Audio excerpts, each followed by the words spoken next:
ปัจจุบันเวียกงานการท่องเที่ยวนับว่าเป็นแขนงหนึ่งที่เป็นบุริมสิทธิ์เขาในการพัฒนาเศรษฐกิจสังคมของประเทศเมื่อเห็นได้ความสำคัญขึ้นแนวนั้น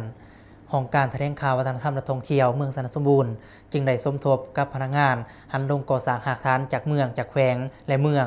เคลื่อนไหวเปิดศูนย์ฝึกอบรมระยะสั้นเกี่ยวกับเวียกงานด้านการบริการการท่องเที่ยวแก่หน่วยงานบริการท่องเที่ยวคันบานรวมทั้งพ่อแม่ประชาชนบ้านใหญ่ตัวเมืองน้อยในชนบทสิงห์สัมพันธ์ซึ่งรับเกียรติเข้าร่วมเป็นประธานมีท่านพันโทบุญทองจินดาวงศ์หัวหน้ากองบัญชาการทหารเมืองสนสมบูรณ์ผู้สีนำเวียกงานหอบด่านกลุ่ม3ท่านคันไส้ทิพกุลหัวหน้าของการแถลงข่าววัฒนธรรมและท่องเที่ยวเมือง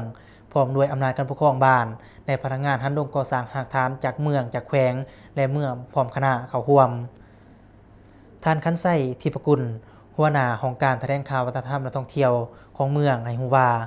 สำหรับศูนย์ฝึกอบรมระยะสั้นในครั้งนี้แม่นสุดที่มีความหมายความสำคัญเป็นอย่างสูงก็คือเป็นการยกระดับความรู้ความสามารถเวียกงานบริการการท่องเที่ยวขั้นพื้นฐานให้แก่หน่วยงานการบริการการท่องเที่ยวขั้นบ้านก็คือพ่อแม่ประชาชนบ้านใหญ่ตัวเมืองน้อยสิ่งสัมพันธ์ให้รับรู้และเข้าใจโดยติดพันกับการสุขอยู่ส่งเสริมลานการมีส่วนร่วมของพ่อแม่ประชาชนต่อกับแผนพัฒนาแหล่งท่องเที่ยวการอนุรักษ์รักษาสภาพแวดล้อมและวัฒนธรรมหีดของประเพณีอันดีงามของศาสตร์ก็คือของท้องถิ่นให้ยืนยงทั้งหมดนี้ก็เพื่อเป็นการดึงดูดและสร้างความประทับใจให้แก่นักท่องเที่ยวทั้งภายในและต่างประเทศที่เข้ามาเที่ยวชมแหล่งท่องเที่ยวทั้งภายในบ้านดังกล่าวให้เพิ่มขึ้นนอกจากนั้นภายหลังที่สำเร็จศูนย์ฝึกอบรมคณะประธานพร้อมด้วยแขกที่เข้าร่วมยังได้พร้อมกันปลูกต้นไม้